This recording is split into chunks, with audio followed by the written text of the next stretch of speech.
Pahalgam, one of the most famous tourist place in India. പെട്ടെന്നാണ് അവിടെ വെടിയൊച്ചകൾ ഉയർന്നത്. Was it just an isolated terror attack? ഒരു സാധാ ഭീകരാക്രമണം മാത്രമായിരുന്നോ ഇത്, ഓർ സംതിങ് എൽസ്? പാകിസ്ഥാൻ ഇപ്പോൾ തന്നെ വലിയൊരു മോശൻ സിറ്റുവേഷനിലൂടെയാണ് കടന്നു പോകുന്നത്. റുപ്പി കൊളാപ്സ്, ഭയാനകരമായ ഇൻഫ്ലേഷൻ, തടയാൻ പറ്റുന്നതിലും അധികം പബ്ലിക് പ്രൊട്ടസ്റ്റ്, മറനീക്കി പുറത്തു വരുന്നതും വരാത്തതും. അവിടുത്തെ ഗവൺമെന്റിനെ സംബന്ധിച്ച് ഈ വിഷയങ്ങളിൽ നിന്നെല്ലാം പബ്ലിക്കിനെ ഡിസ്ട്രാക്ട് ചെയ്യാൻ ഒരു പുതിയ നരേറ്റീവ് ആവശ്യമായിരുന്നു.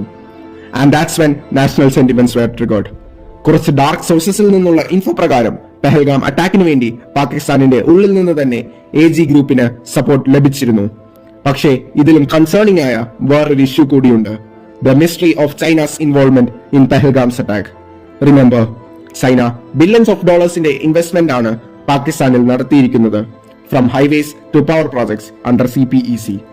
ഈ ഇൻവെസ്റ്റ്മെന്റ്സ് തന്നെ ചൈനയുടെ പാകിസ്ഥാനിലുള്ള ഹോൾഡ് തുറന്നു കാട്ടുന്നു.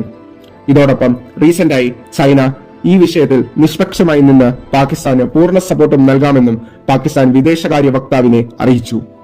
ഇപ്പോൾ ഇന്ത്യയുടെ ഫോക്കസ് പാകിസ്ഥാനിലേക്ക് ചെല്ലുമ്പോൾ ചൈന വാട്ടർ മുതൽ എയർ വരെ എല്ലാ രീതിയിലും ഇന്ത്യക്കെതിരെ വെപ്പണൈസ് ചെയ്തുകൊണ്ടേയിരിക്കുകയാണ്. ഇതിനെപ്പറ്റി നമ്മൾ ഒരു വീഡിയോ മുമ്പ് തന്നെ ചെയ്തിട്ടുണ്ട്. കാണാത്തവർക്കായി പിൻ ചെയ്തിരിക്കാം. Now here comes the real question. What's really behind these attacks? Comment down your thoughts. This is Decode Nation, where we decode the unseen, the untold and the inevitable. Subscribe for more deep dives into the world's hidden truths. Thank you.